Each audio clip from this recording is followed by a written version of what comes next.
ನಮಸ್ತೆ. ಇವತ್ತು ನಿಮಗೆಲ್ಲರಿಗೂ ಇಷ್ಟವಾಗಿರುವಂಥ ಒಂದು ವಿಷಯವನ್ನು ನಾನು ಆರಿಸ್ಕೊಂಡಿದ್ದೀನಿ. ಅದೇನಪ್ಪ ಅಂತಂದರೆ ಪ್ರೀತಿ ಮತ್ತು ಪ್ರೇಮಿಗಳ ಬಗ್ಗೆ. ಈ ಪ್ರೀತಿ ಅಂದ್ರೇನು, ಈ ಪ್ರೀತಿನ ಕೊನೆ ತನಕ ಹೇಗೆ ನಿಭಾಯಿಸಬೇಕು ಅನ್ನೋದ್ರ ಬಗ್ಗೆ ಇವತ್ತು ನಾನು ನಿಮ್ಮ ಹತ್ರ ಮಾತಾಡ್ತೇನೆ. ಪ್ರಾರಂಭ ಮಾಡೋಕ್ಕಿಂತ ಮುಂಚೆ ಒಂದು ಪುಟ್ಟ ಪ್ರೇಮಿಗಳ ಕತೆ ನಿಮಗೆ ನಾನು ಹೇಳ್ತೀನಿ. ನಿಖಿಲ್ ಮತ್ತು ನಿಶ್ಚಿತ ಅಂತ ಹೇಳಿ ಒಬ್ಬರು ಪ್ರೇಮಿಗಳಿದ್ರು. ಇವರು ಕಾಲೇಜಿನ ದಿನಗಳಿಂದ ಒಬ್ರಿಗೊಬ್ರು ತುಂಬ ಪ್ರೀತಿ ಮಾಡಿದವರು. ತುಂಬ ಅನ್ಯೋನ್ಯತೆಯಿಂದ, ತುಂಬ ಪ್ರೀತಿ ವಿಶ್ವಾಸದಿಂದ ಇವರು ಇದ್ದರು ಕಾಲೇಜಿನ ದಿನಗಳಲ್ಲಿ. ಬೆಳಿಗ್ಗೆ ಎದ್ದಾಗಿಂದ ರಾತ್ರಿ ತನಕ ಅವ್ರ ಜೀವನದಲ್ಲಿ ಏನೇನಾಗುತ್ತೋ ಅದನ್ನು ಒಬ್ರಿಗೊಬ್ರು ಅಪ್ಡೇಟ್ ಮಾಡ್ಕೊಳ್ಳೋವಂಥದ್ದು, ಗಂಟುಗಟ್ಟಲೆ ಮಾತಾಡೋವಂಥದ್ದು, ಎಲ್ಲ ಕಡೆ ಸುತ್ತಾಡೋವಂಥದ್ದು ಮಾಡ್ತಾಯಿದ್ರು. ಎಮೋಷ್ನಲಿ ತುಂಬಾ ಒಬ್ರಿಗೊಬ್ರು ಡಿಪೆಂಡೆಂಟ್ ಆಗಿದ್ರು. ಇವಳಿಲ್ಲದೆ ನಾನಿಲ್ಲ, ನಾನಿಲ್ಲದೆ ಇವಳಿಲ್ಲ ಅನ್ನೋ ಒಂದು ಮೈಂಡ್ಸೆಟ್ಟಲ್ಲಿ ಇದ್ರು. ಸೊ ಅವರಿಬ್ಬರು ಜೀವನ ಈ ಒಂದು ಪ್ರೀತಿಯ ಸಂಬಂಧ ಏನಿದೆ ಅದು ಸುತ್ತಮುತ್ತನೇ ಅವರ ಜೀವನ ನಡೀತಾ ಇತ್ತು. ಸೊ ಅವರಿಬ್ರಿಗೂ ಒಬ್ರೊಬ್ರು ಏನು ಅಟೆನ್ಷನ್ ಕೊಡ್ತಿದ್ರು ಅದನ್ನು ತುಂಬಾ ಎಂಜಾಯ್ ಮಾಡ್ತಾ ಇದ್ರು. ಕ್ರಮೇಣ 1-2 ವರ್ಷಗಳ ನಂತರ ಕಾಲೇಜ್ ದಿನಗಳು ಮುಗೀತು. ನಿಖಿಲ್ಗೆ ಕೆಲಸ ಸಿಕ್ತು. ಅವನು ಕೆಲಸಕ್ಕೆ ಹೋಗೋದಕ್ಕೆ ಪ್ರಾರಂಭಿಸ್ದ. ಆದರೆ ನಿಶ್ಚಿತಾಗಿ ಇನ್ನೂ ಕೆಲಸ ಸಿಕ್ಕಿರಲಿಲ್ಲ. 3 ತಿಂಗಳ ಆದಮೇಲೆ ಒಂದಿಷ್ಟು ಬದಲಾವಣೆಗಳು ನಿಖಿಲ್ನಲ್ಲಿ ಆಯಿತು. ಅದನ್ನು ನಿಶ್ಚಿತ ನೋಟಿಸ್ ಮಾಡಿದ್ಲು. ಏನಂತಂದರೆ ನಿಖಿಲ್ದು ಮುಂಚಿನಷ್ಟು ಅವಳಿಗೆ ಟೈಮ್ ಕೊಡ್ತಾ ಇರಲಿಲ್ಲ. ಅಷ್ಟೊಂದು ಅಟೆನ್ಷನ್ ಕೊಡೋಕ್ಕೆ ಅವನ ಕೈಲಿ ಆಗ್ತಾ ಇರಲಿಲ್ಲ. ಕಾಲ್ ಮಾಡ್ತಿದ್ದ, ಬಟ್ ತುಂಬ ಹೊತ್ತು ಮಾತಾಡೋಕ್ಕೆ ಆಗ್ತಾ ಇರಲಿಲ್ಲ. ಯಾಕಂದರೆ ಅವನ ಕೆಲಸದ ಬಗ್ಗೆ ಸ್ವಲ್ಪ ಜಾಸ್ತಿ ಫೋಕಸ್ ಇತ್ತು. ಇದನ್ನು ನಿಶ್ಚಿತ ನಿಖಿಲ್ಗೆ ಹೇಳಿದಾಗ ಅವನು ಹೇಳ್ತಾ ಇದ್ದ, ಇಲ್ಲ ನಾನು ಸ್ವಲ್ಪ ಅಲ್ಲಿ ಫೋಕಸ್ ಮಾಡ್ತಾ ಇದ್ದೀನಿ, ಅಲ್ಲೇ ನನ್ನ ಒಂದು ನ್ಯೂ ಚಾಲೆಂಜಸ್ ಇದೆ, ಕಲ್ತ್ಕೊಳ್ತಾ ಇದ್ದೀನಿ, ಸೊ ಹಾಗಾಗಿ ನಾನು ಟೈಮ್ ಕೊಡೋಕ್ಕಾಗ್ತಿಲ್ಲ ಅಂತ ಹೇಳಿ ಅವನು ಅವಳಿಗೆ ಕನ್ವಿನ್ಸ್ ಮಾಡ್ತಿದ್ದ. ಬಟ್ ಜೊತೆಗೇನೆ ನಿಶ್ಚಿತಾಗಿ ಇನ್ನೊಂದಿಷ್ಟು ಸಮಸ್ಯೆಗಳು ಉದ್ಭವ ಆಯಿತು. ಏನಂದರೆ ನಿಖಿಲ್ ಬೇರೆ ಹುಡುಗಿರ ಜೊತೆ ಮಾತಾಡ್ತಿರ್ತಾನೆ ಆಫೀಸಲ್ಲಿ, ಅದು ಇವಳಿಗೆ ಇಷ್ಟ ಆಗ್ತಾ ಇರಲಿಲ್ಲ. ಅವ್ರ ಜೊತೆ ಮಾತಾಡಬೇಡ, ಅವ್ರ ಜೊತೆ ಯಾಕೆ ನೀನು ಇಂಟ್ರ್ಯಾಕ್ಟ್ ಆಗ್ತೀಯಾ, ನಾನು ಇದ್ದೀನಲ್ವಾ, ನನ್ನ ಜೊತೆ ಮಾತಾಡು, ಈ ಥರ ಎಲ್ಲ ಅವನಿಗೆ ಡಿಮ್ಯಾಂಡ್ ಮಾಡ್ತಾ ಇದ್ಲು. ಅದಕ್ಕೆ ಅವ್ನು ಹೇಳ್ತಾ ಇದ್ದ, ಇಲ್ಲ ಅಫಿಷಿಯಲಿ ಒಂದೇ ಆಫೀಸಲ್ಲಿ ಇರೋದ್ರಿಂದ ನಾನು ಇಂಟ್ರ್ಯಾಕ್ಟ್ ಮಾಡಬೇಕಾಗತ್ತೆ, ಹೊರತು ಬೇರೆ ಇನ್ಯಾವ ಸಂಬಂಧಗಳು ಇಲ್ಲ ಅಂತ ಅವನು ಅವಳಿಗೆ ಕನ್ವಿನ್ಸ್ ಮಾಡ್ತಾ ಇದ್ದ. ಹೀಗೆ ಇನ್ನೊಂದು 3 ತಿಂಗಳು ನಡೀತು. ಇದೇ ಆರ್ಗ್ಯುಮೆಂಟ್ಸು, ಇದೇ ಫೈಟ್ಸು ಜಾಸ್ತಿ ಆಗ್ತಾ ಹೋಯ್ತು ಅವರಿಬ್ಬರ ಮಧ್ಯೆ. ಆಗ ನಿಖಿಲ್ಗೆ ಈ ಒಂದು ಸಂಬಂಧ ಏನಿದೆ ತುಂಬ ಸಫೋಕೇಟಿಂಗ್ ಆಗಿದೆ ಅಂತ ಅನ್ನಿಸ್ತು. ಅಂದರೆ ಉಸಿರು ಕಟ್ತಾಗಿದೆ ಈ ಸಂಬಂಧದಲ್ಲಿ ಅನ್ಸೋದಕ್ಕೆ ಅವನಿಗೆ ಪ್ರಾರಂಭ ಆಯಿತು.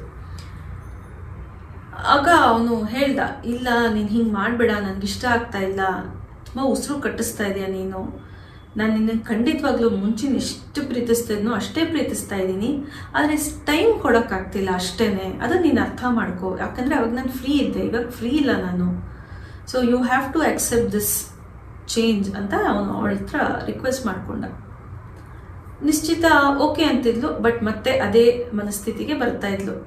ಅವನನ್ನು ಡೌಟ್ ಪಡೋವಂಥದ್ದು, ಪೊಸೆಸಿವ್ ಆಗುವಂಥದ್ದು, ಕಂಟ್ರೋಲ್ ಮಾಡುವಂಥದ್ದನ್ನು ಅವಳು ಕಂಟಿನ್ಯೂ ಮಾಡ್ತಾ ಇದ್ಲು. ಆಗ ಅವನು ಹೇಳ್ತಾ ಇದ್ದ ಅವಳಿಗೆ, ಬೇಡ ಈ ಥರ ಮಾಡಬೇಡ ಅಂದ್ರೆ ಅವಳು ಕೇಳ್ತಾ ಇರಲಿಲ್ಲ.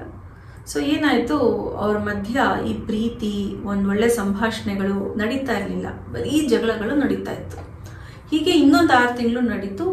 ಆದಮೇಲೆ ನಿಖಿಲ್ ಹೇಳ್ದ ನಿಶ್ಚಿತಾಗೆ, ಸಾರಿ ನನಗೆ ಇಲ್ಲಿ ಈ ಸಂಬಂಧನ ಮೇಂಟೈನ್ ಮಾಡೋಕ್ಕಾಗ್ತಿಲ್ಲ ಅಂತ ಹೇಳಿ ಅವನು ಬ್ರೇಕಪ್ ಮಾಡ್ಕೊಂಡ್ಬಿಟ್ಟ. ಎಷ್ಟೇ ಅವಳು ಕನ್ವಿನ್ಸ್ ಮಾಡಿದ್ರು he was not convinced, he moved on. ನಿಶ್ಚಿತ ಇವಾಗ ಡಿಪ್ರೆಷನ್ಗೆ ಬಂದರು. ಯಾಕಂದರೆ ಅವಳಿಗೆ ನಿಖಿಲೇ ಎಲ್ಲ ಹೋಗಿತ್ತು. ನಿಖಿಲ್ ಇಲ್ಲದೆ ಅವಳಿಗೆ ಜೀವನ ಇಮ್ಯಾಜಿನ್ ಮಾಡ್ಕೊಳ್ಳೋಕ್ಕೂ ಸಾಧ್ಯ ಇಲ್ಲ. ಅವಳ ಜೀವನ ಅವಳಿಗೆ ವ್ಯರ್ಥ ಅನ್ನಿಸ್ತಾ ಇದೆ, ಅರ್ಥನೇ ಇಲ್ಲ ಅವಳ ಜೀವನಕ್ಕೆ ಅನ್ನಿಸ್ತಾ ಇದೆ. So she is into depression. ಈ ಕಥೆನ ನಾನು ನಿಮ್ಗೆ ಏನಕ್ಕೆ ಹೇಳ್ತಾ ಇದ್ದೀನಿ ಅಂತಂದರೆ, ಪ್ರಾರಂಭದಲ್ಲಿ ಪ್ರತಿಯೊಬ್ಬ ಪ್ರೇಮಿಗಳ ಜೀವನ ಅಥವಾ ಅವರಿಬ್ಬರು ನಡುವೆ ಇರೋ ಸಂಬಂಧ ಹೀಗೆ ಇರುತ್ತೆ ಅಲ್ವಾ. ತುಂಬ ಅಟೆನ್ಷನ್ ಕೊಡ್ತಿರ್ತಾರೆ, ಟೈಮ್ ಕೊಡ್ತಾ ಇರ್ತಾರೆ, ಆ ಒಂದು ಪೊಸೆಸಿವ್ನೆಸ್ನು ಎಂಜಾಯ್ ಮಾಡ್ತಿರ್ತಾರೆ. ಕೊನೆ ತನಕ ನಾವು ಹೀಗೆ ಇರಬೇಕು ಅಥವಾ ನಮ್ಮ ಪ್ರೀತಿ ಹೀಗೆ ಇರುತ್ತೆ, ಈ ಒಂದು ಅಟೆನ್ಷನ್ ನಮ್ಗೇನು ಸಿಗ್ತದೆ ಕೊನೆ ತನಕ ಹೀಗೆ ಇರುತ್ತೆ ಅನ್ನೋ ಒಂದು ಭಾವನೆಯಲ್ಲಿ ಇರ್ತಾರೆ. ಆ ಒಂದು ಬದಲಾವಣೆಗಳಾದಾಗ ಅದನ್ನು ಅವರು ಫೇಸ್ ಮಾಡುವಂಥ ಸ್ಥಿತಿನಲ್ಲಿ ಇರೋದಿಲ್ಲ. ಅದನ್ನು ಅಕ್ಸೆಪ್ಟ್ ಮಾಡ್ಕೊಳಕ್ಕಾಗದ, ಇಲ್ಲ ಬದಲಾವಣೆಗಳಾಗಬಾರ್ದು, ಮುಂಚಿನ ಥರನೇ ಯಾವಾಗಲೂ ಸದಾ ಹೀಗೆ ಇರಬೇಕು, ನಮ್ಮ ಇಬ್ಬರ ಮಧ್ಯೆ ಇರೋ ಒಂದು ಸಂಬಂಧ ನಿರಂತರವಾಗಿ ಹೀಗೆ ಇರಬೇಕು, ಆ ಒಂದು ಅಟೆನ್ಷನ್ನು, ಆ ಒಂದು ಟೈಮು ಎಲ್ಲನೂ ಹೀಗೆ ಇರಬೇಕು ಅನ್ನೋ ಒಂದು ನಿರೀಕ್ಷೆನಲ್ಲಿ ಇರ್ತಾರೆ. ಆದರೆ ಬರ್ತಾ ಬರ್ತಾ ಏನಾಗುತ್ತೆ, ಹೊಸ ಹೊಸ ಜವಾಬ್ದಾರಿಗಳು ಬರ್ತಾ ಇರುತ್ತೆ, ಹೊಸ ಗುರಿಗಳು ಬರ್ತಾ ಇರುತ್ತೆ ಪಾರ್ಟ್ನರ್ಸ್ಗೆ. ಆಗ ಇಂಥ ಒಂದು ಬದಲಾವಣೆಗಳಾಗೋದು ಸಹಜ. ಸೊ ಈ ಒಂದು ಬದಲಾವಣೆಗಳಿಗೆ ಮುಂಚಿಂದನೇ ಪ್ರಿಪೇರ್ ಆಗಿರಬೇಕು, ಮೆಂಟಲಿ ಎಕ್ವಿಪ್ ಆಗಿರಬೇಕು. ಈ ಥರ ಆಗ್ಬೋದು ಅಂತ ಹೇಳಿ ಸಿದ್ಧತೆ ಮಾಡ್ಕೊಂಡಿರ್ಬೇಕು. ಆ ಒಂದು ಪರಿಸ್ಥಿತಿನ ಹೇಗೆ ಎದುರಿಸ್ಬೇಕು ಅನ್ನೋದು ಗೊತ್ತಿರಬೇಕು. ಇಲ್ಲ ಅಂತಂದರೆ ಈ ಒಂದು ಕತೆ ಹೇಳಿದ್ನಲ್ಲ, ನಿಖಿಲ್ ಅಂಡ್ ನಿಶ್ಚಿತ, ಈ ಥರ ಆಗೋ ಥರ ಸಾಧ್ಯತೆ ಇರುತ್ತೆ. ಸೊ ಪ್ರೀತಿ ಮಾಡಬೇಕು, ಅಲ್ಲಿ ನಮ್ಮ ಒಂದು ಕಮಿಟ್ಮೆಂಟ್ ಇರಬೇಕು, ನಮ್ಮ ಕೇರ್, ಕನ್ಸರ್ನ್, ರೆಸ್ಪೆಕ್ಟ್ ಎಲ್ಲನೂ ಇರಬೇಕು. ಜೊತೆಗೆ ಅಲ್ಲಿ ಒಂದು ಸ್ವಾತಂತ್ರ್ಯನ ನಾವು ಕೊಡಬೇಕು. ಅಂದರೆ ನಮ್ಮ ಪಾರ್ಟ್ನರ್ಗೂ ಒಂದು ಸ್ವಾತಂತ್ರ್ಯ ಕೊಡಬೇಕು, ನಾವು ಒಂದು ಸ್ವಾತಂತ್ರ್ಯವನ್ನು ತಗೋಬೇಕು. ಅಂದರೆ ಸ್ಪೇಸ್ ಫಾರ್ ಈಚ್ ಅದರ್. ಈ ಸ್ಪೇಸಲ್ಲಿ ನಮ್ಮ ಬೇರೆ ವಿಷಯಗಳು ಏನಿದೆ ನಮ್ಮ ಜೀವನದಲ್ಲಿ, ಅಂದರೆ ನಮ್ಮ ಒಂದು ಸೆಲ್ಫ್ ಗ್ರೋತ್ ಇರ್ಬೋದು, ನಮ್ಮ ಅಕಾಡೆಮಿಕ್ ಗ್ರೋತ್ ಇರ್ಬೋದು, ನಮ್ಮ ಒಂದು ಪ್ರೊಫೆಷನಲ್ ಗ್ರೋತ್ ಇರ್ಬೋದು, ಅಥವಾ ನಮ್ಮ ಬೇರೆ ಸಂಬಂಧ, ತಂದೆ ತಾಯಿ ಜೊತೆ ಏನು ನಮ್ಮ ಸಂಬಂಧ ಇದೆಯೋ, ಅಥವಾ ನಮ್ಮ ಫ್ರೆಂಡ್ಶಿಪ್ಪು, ಬೇರೆ ಬೇರೆ ಸಂಬಂಧ, ಅದನ್ನು ನಿಭಾಯಿಸೋದಕ್ಕೆ ಒಂದಿಷ್ಟು ನಾವು ಟೈಮನ್ನು ಇಟ್ಕೋಬೇಕು.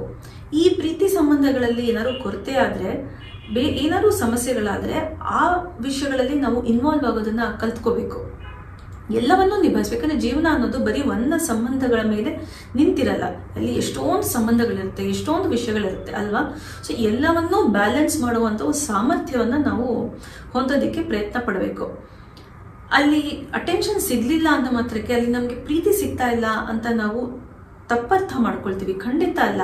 ಅಲ್ಲಿ ಅಟೆನ್ಷನ್ ಸಿಗಲಿಲ್ಲ ಅಂದರೆ ಏನಕ್ಕೆ ಅಟೆನ್ಷನ್ ಸಿಗ್ತಿಲ್ಲ, ನಮ್ಮ ಪಾರ್ಟ್ನರ್ ನಮ್ಗೆ ಏನಕ್ಕೆ ಟೈಮ್ ಕೊಡ್ತಿಲ್ಲ, ಅಲ್ಲಿ ಏನು ಚೇಂಜಸ್ ಆಗಿದೆ, ಅವ್ರು ಏನೇನು ಕಷ್ಟ ಆಗ್ತದೆ ಅನ್ನೋದನ್ನು ಅರ್ಥ ಮಾಡ್ಕೊಳ್ಳೋದಕ್ಕೆ ನಾವು ಪ್ರಯತ್ನ ಪಡಬೇಕು. ಆಗ ಏನಾಗುತ್ತೆ ಅಂತಂದರೆ ಪಾರ್ಟ್ನರ್ಗೆ ಒಂದು ಉಸಿರು ಕಟ್ಟುವಂಥ ಒಂದು ಭಾವನೆ ಬರೋದಿಲ್ಲ ಅಲ್ವಾ. ಇಲ್ಲಾಂದ್ರೆ ಏನಾಗ್ಬಿಡುತ್ತೆ, ಈ ಪಂಜರದ ಗಿಳಿಗಳಾಗ್ಬಿಡ್ತಾರೆ ಎಲ್ಲರೂ. ಆ ಗಿಳಿ ತುಂಬ ಇಷ್ಟ ನಮಗೆ ಅಂತ ಹೇಳಿ ಅದನ್ನು ತೊಗೊಂಡು ಪಂಜರದಲ್ಲಿ ಹಾಕ್ಬಿಟ್ಟಾಗ ಏನಾಗುತ್ತೆ, ಪಾಪ ಆ ಗಿಳಿ ಬದಲಾಡುತ್ತಲ್ವ. ಹಾಗೇನೆ ನಮ್ಮ ಪಾರ್ಟ್ನರ್ನ ನಾವು ತುಂಬ ಪ್ರೀತಿಸ್ತೀವಿ, ಅವ್ರು ನನ್ನವರು ಅಂತ ಹೇಳಿ ಅವ್ರನ್ನ ತುಂಬ ಕಂಟ್ರೋಲ್ ಮಾಡುವಂಥದ್ದು, ತುಂಬ ಪೊಸೆಸಿವ್ ಆಗಿ ಅವ್ರ ಜೊತೆ ಬಿಹೇವ್ ಮಾಡುವಂಥದ್ದು, ಅವರನ್ನು ಸಸ್ಪೆಕ್ಟ್ ಮಾಡುವಂಥದ್ದು, ನನ್ನ ಜೊತೆನೇ ಮಾತಾಡಬೇಕು, ಅವರು ಬೇರೆಯವ್ರ ಜೊತೆ ಮಾತಾಡಬಾರ್ದು, ನಾನೇ ಅವ್ರ ಪ್ರಪಂಚ ಆಗಿರಬೇಕು, ನಾನೇ ಅವ್ರ ಜೀವನ ಆಗಿರಬೇಕು ಅಂತ ಎಕ್ಸ್ಪೆಕ್ಟ್ ಮಾಡೋದು ಏನಾಗುತ್ತೆ, ಇಂಥ ಒಂದು ಬ್ರೇಕಪ್ಸ್ಗಳಿಗಾಗಲಿ ಒಂದು ಡಿವೋರ್ಸ್ಗಳಿಗಾಗಲಿ ದಾರಿ ಮಾಡಿಕೊಳ್ಳುತ್ತೆ. ಜೊತೆಗೆ ಪಾರ್ಟ್ನರು ಆ ಒಂದು ಎಮೋಷನಲ್ ಡಿಪೆಂಡೆನ್ಸಿ ಏನು ಹೊಂದಿರ್ತಾರೆ ನಿಮ್ಮ ಜೊತೆ, ಅದರಿಂದ ಹೊರಗೆ ಹೊಟ್ಟೋಗ್ತಾರೆ. ಸಾಕಪ್ಪ, ಇಂಥ ಪಾರ್ಟ್ನರ್ ನನಗೆ ಬೇಡವೇ ಬೇಡ, ಇಷ್ಟೊಂದು ಕಂಟ್ರೋಲ್ ಮಾಡುವಂಥ ಪಾರ್ಟ್ನರು, ಇಷ್ಟೊಂದು ಪೊಸೆಸಿವ್ನೆಸ್ನ ನನ್ನ ಕೈಯಲ್ಲಿ ನಿಭಾಯಿಸೋಕ್ಕಾಗಲ್ಲ ಅಂತ ಹೇಳಿ ದೂರ ಹೋಗೋ ಸಾಧ್ಯತೆಗಳಿರುತ್ತೆ. ಎಸ್ಪೆಷಲಿ ಈಗಿನ ಕಾಲದ ಈ ಜೆನ್ಜಿ ಅಂತ ಏನು ಹೇಳ್ತೀವಿ, ಇವ್ರುಗಳಿಗೆ ತಂದೆ ತಾಯಿ ಕಂಟ್ರೋಲ್ ಮಾಡೋದೇ ಇಷ್ಟ ಆಗೋದಿಲ್ಲ. ಅಂಥದ್ರಲ್ಲಿ ಬೇರೆ ಒಬ್ಬರು ಪಾರ್ಟ್ನರು ಬಂದು ಅವ್ರನ್ನ ಕಂಟ್ರೋಲ್ ಮಾಡೋದನ್ನು ಅವ್ರಿಗೆ ಸಹಿಸೋದಕ್ಕೆ ಆಗೋದಿಲ್ಲ. They feel it is caged love. Cage love ಅಂತಂದರೆ ಅದೇ ಈ ಪಂಜರದ ಗಿಳಿ ಥರ. ಸೊ ಒಂದು ಪಂಜರದಲ್ಲಿ ಹಾಕಿ ನಾನು ನಿನ್ನನ್ನು ಪ್ರೀತಿ ಮಾಡ್ತೀನಿ, ನೀನು ನನ್ನ ಪ್ರೀತಿ ಮಾಡು ಅಂತಂದರೆ ಅವ್ರು ಅದನ್ನು ಟಾಲರೇಟ್ ಮಾಡೋದಿಲ್ಲ.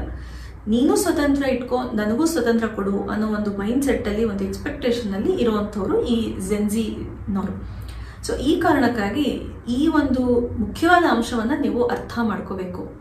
ನೀವು ಇಟ್ಕೊಳ್ಳಿ ಸ್ಪೇಸ್ನ, ಬೇರೆಯವ್ರಿಗೂ ಆ ಸ್ಪೇಸ್ ಕೊಡಿ. ಆಗ ಆ ಪಾರ್ಟ್ನರು ನಿಮ್ಮ ಹತ್ರ ವಾಪಸ್ ಬರ್ತಾರೆ, ನಿಮ್ಮ ಪ್ರೀತಿನ ಬಯಸ್ತಾರೆ, ನಿಮ್ಮ ಒಂದು ಅಟೆನ್ಷನನ್ನು ಬಯಸ್ತಾರೆ, ನಿಮ್ಮ ಸಂಗಾತಿಯನ್ನು ಅವರು ಬಯಸ್ತಾರೆ. ನಿಮ್ಮಿಂದ ದೂರ ಹೋಗೋದಕ್ಕೆ ಅವರು ಇಷ್ಟಪಡೋದಿಲ್ಲ. ನಾನು ಎಷ್ಟೇ ಬ್ಯುಸಿ ಇದ್ರೂ ನನ್ನ ಪಾರ್ಟ್ನರ್ ನನ್ನ ಅರ್ಥ ಮಾಡ್ಕೊಳ್ತಾರೆ, ಸೊ ನನ್ನ ಪಾರ್ಟ್ನರ್ಗೆ ನಾನು ಮೋಸ ಮಾಡಬಾರ್ದು ಅಂತ ನಿಮ್ಮ ಹತ್ರ ಲಾಯಲ್ ಇರೋದಕ್ಕೆ ಪ್ರಯತ್ನ ಪಡ್ತಾರೆ. ಸೊ ಇವತ್ತಿಂದ ಈ ಒಂದು ಅಂಶವನ್ನು ನೀವು ಅರ್ಥ ಮಾಡಿಕೊಂಡು ನಿಮ್ಮ ಒಂದು ಪ್ರೀತಿಯ ಸಂಬಂಧದಲ್ಲಿ ಈ ಒಂದು ಸ್ವಾತಂತ್ರ್ಯ, ಈ ಒಂದು ಸ್ಪೇಸನ್ನು ಕೊಡೋದಕ್ಕೆ ನೀವು ಪ್ರಾರಂಭಿಸಿ. ಒಂದು ಪಂಜರದ ಗಿಳಿಯಂತೆ ನಿಮ್ಮ ಪಾರ್ಟ್ನರನ್ನು ನೀವು ಟ್ರೀಟ್ ಮಾಡಬೇಡಿ. ಆಗ ನಿಮ್ಮ ಪ್ರೀತಿ ಕೊನೆ ತನಕ ನಿಮ್ಮ ನಡುವೆ ಉಳಿಯುತ್ತೆ. ಆಗ ನಿಮ್ಮ ಪ್ರೀತಿ ಇನ್ನೊಬ್ರಿಗೂ ಆದರ್ಶ ಆಗುತ್ತೆ ಅಂತ ಹೇಳ್ತಾ ಇವತ್ತಿನ ಈ ಸಂಚಿಕೆಯನ್ನು ಮುಗಿಸ್ತಾ ಇದ್ದೀನಿ. ಧನ್ಯವಾದಗಳು.